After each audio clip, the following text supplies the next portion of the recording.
Are you ready? Yes. Awesome. You have a minute. What are you building? Hi, I'm Liesel, co-founder of Imera, and we're building a platform to help immigrants navigate life in the U.S.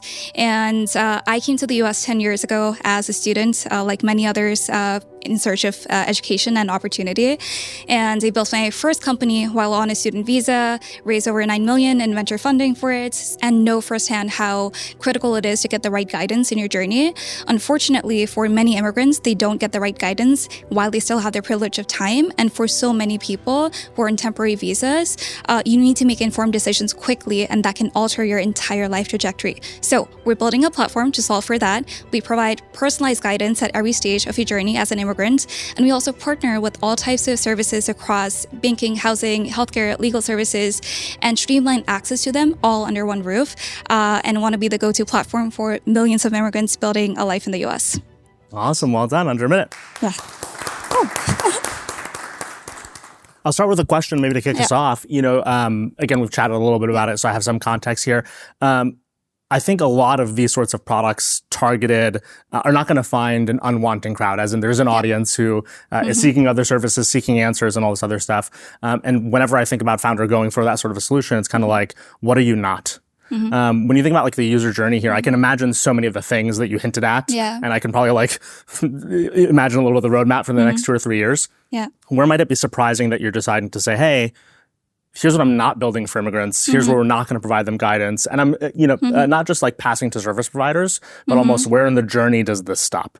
Whether it's in some cases a bad end, maybe because all the guidance in the world can't help some people, or success churn, in those cases. Yeah, I'll start with the last question there of like, where in the journey does this end? The average journey for an immigrant who moves here for school or work is around 7 years. If you come here like a student like me for undergrad, 4 years, and then you get, if you're a STEM student, you get 3 years of OPT. So that's an average of 7 years of like life cycle, right? So we want to be the go-to platform throughout those 7 years. And in terms of what we don't do, we're not, a fintech company. We're not, there's a lot of like solutions in this space for that. There's also a lot of like legal tech companies automating like visa processes. We are really targeting the knowledge gap because I truly believe that if you can give people access to the right information and exposure to different options that they have while they still, again, have the privilege of time, because for those on temporary visas, time is a privilege. The clock is ticking. That can like completely change their trajectories and also is economically incredibly beneficial to this country. Tell me a little bit more about the product, because as I was listening to you, one of my questions was, is this a concierge service? Is this a consultant, or is this sort of a platform that can be truly scaled? Yeah, so we essentially are building a platform that's AI-driven and provides personalized guidance. Let's say that, you've decided to move to the US. You can download our app, answer a couple of questions about you and your background, like where you're from, what are you coming to the US for, school, work, family, or any other reason. And then we essentially take your personal background and your goals, short and long term, pair that with essential knowledge that we've gotten from nonprofit and research partners, and create a personalized plan for you for your first week here, first month, and sort of that gradually evolves over time. And we want to make sure that you have the right information, early ahead in your journey. And then during that journey, we also, again, partner with all types of essential services. So we also provide you streamlined and digitized access to all of them under one roof. Yeah, I think this is a very, these are not all immigrants. This is a very specific. So what is the size of the market and how do you think about finding them? Yeah, that's a great question. So currently around 2 million immigrants move to the U.S. Every year for school or work alone. That's the market that we are targeting to begin with. And they also, again, have a high sense of urgency, especially in this market, with needing a different option and having, most people have 60 days to leave the country when, layoffs happen or, planning doesn't work out, right? I forget the first question. No, and then my question was to that point. 2 million people is a very targeted audience. And so, how are you going to reach them efficiently? How do you find them? Yes, thank you. So we essentially are partnering with a lot of organizations that have a high level of international body. So that involves universities, employers, and larger organizations in general.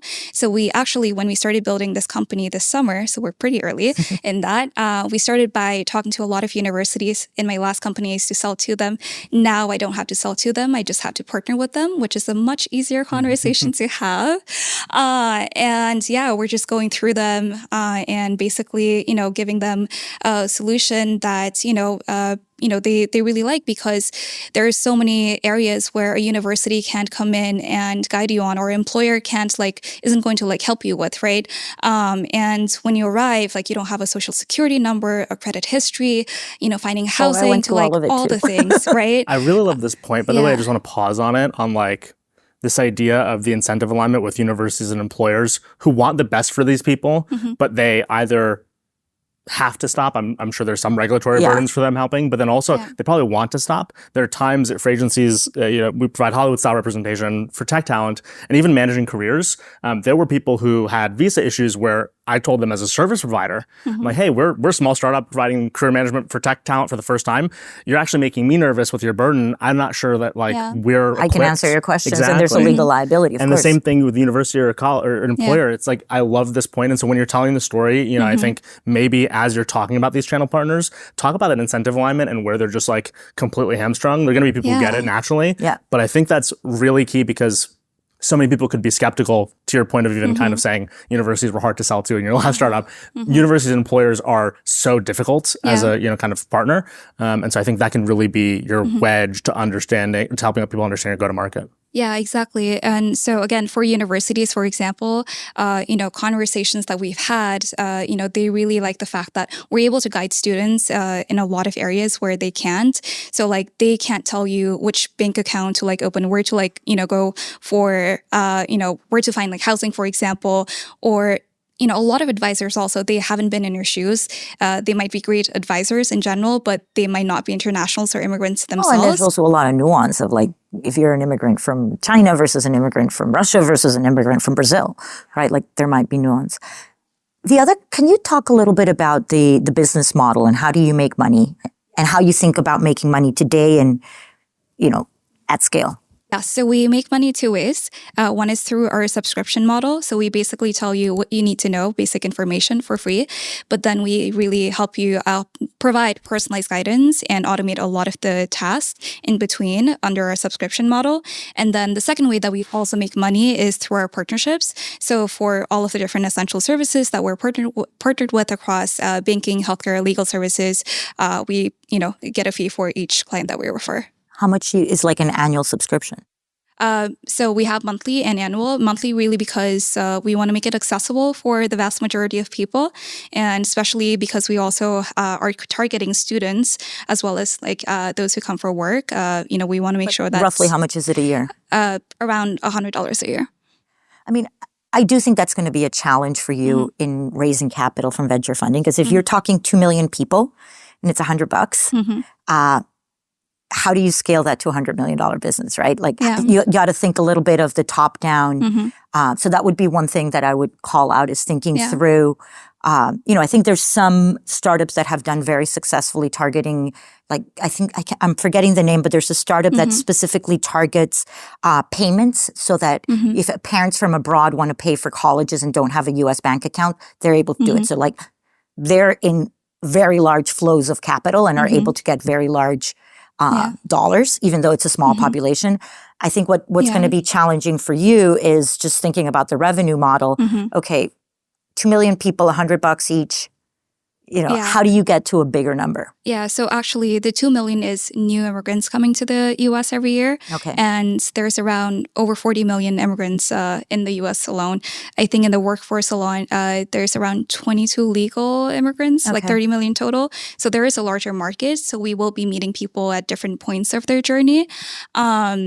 But over time, also, the way that we're starting is really, again, like helping people with their basic needs, providing personalized guidance through different stages of their journey. But because we will know so much about these people from the very beginning of their journeys, we can then also expand our services over time, right?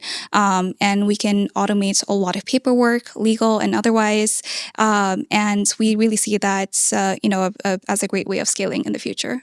This is, kind of like pitch and storytelling feedback. I think both of us, actually, not to speak for Rachel, would buy all of the answer you gave. And maybe that's the thing to think about. If you're very early as a founder, start to see some questions as invitations for theories and hypotheses.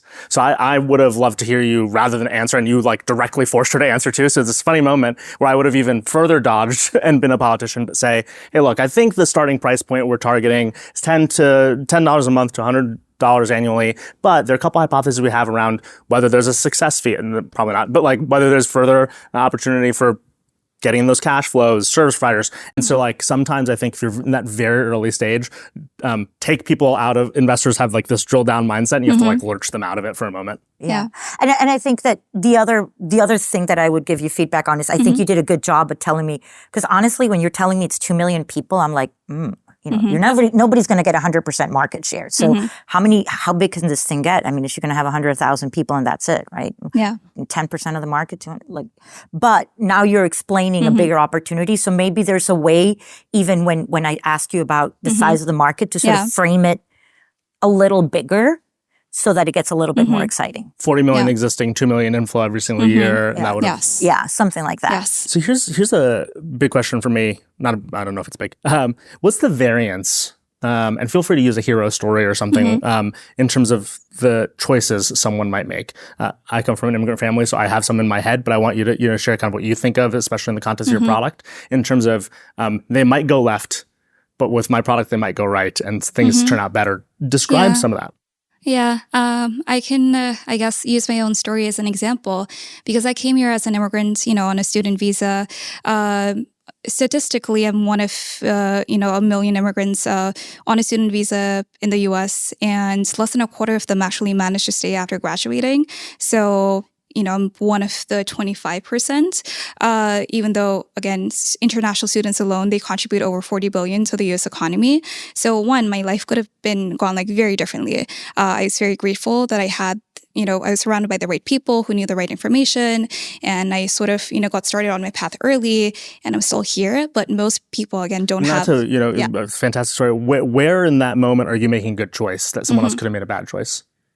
Or an early choice, and they could have made a choice too late, or they could have been down a process. Like I want to hear, like, not to put it this way, but of someone whose story didn't end up well. What happened differently there? Yeah, it's really, again, like not having access to the right information, whether it's paperwork related or... So they miss a deadline? Yeah, I mean, it's so easy to miss a deadline, but then that deadline you miss might dictate whether or not you get to stay, next year, for example. So like you really have to get started early. So the reason I asked this question, both it's great to hear more of your story, but your pitch has the elements of like setting up the problem. I would love to hear about the variability and kind of like what happens with your product or without your product. Maybe use a hero story, maybe use more broad generalities, because I think it's hard for people, especially if they're not immigrants who you're talking to imagine. So as an immigrant, I'm like natively attracted to this problem, and I think I can imagine. I remember in high school when when I was in high school, my family very much had to deal with local Congress people to like stay in this country. For people who can't imagine that, or more broadly, just to get a kind of an understanding to investors of like, here's where the product is going to make someone make a different choice or run a different process. Being very explicit about that will be helpful in helping them understand why it's not just kind of like, I'm going to say this because I know it's not, 5 blog posts, right? It's like, don't miss your deadline, don't miss your deadline. But what you're talking about is personalized guidance that's babysitting you, probably helping with process, sending you a service provider. And here are some key points where that makes all the difference.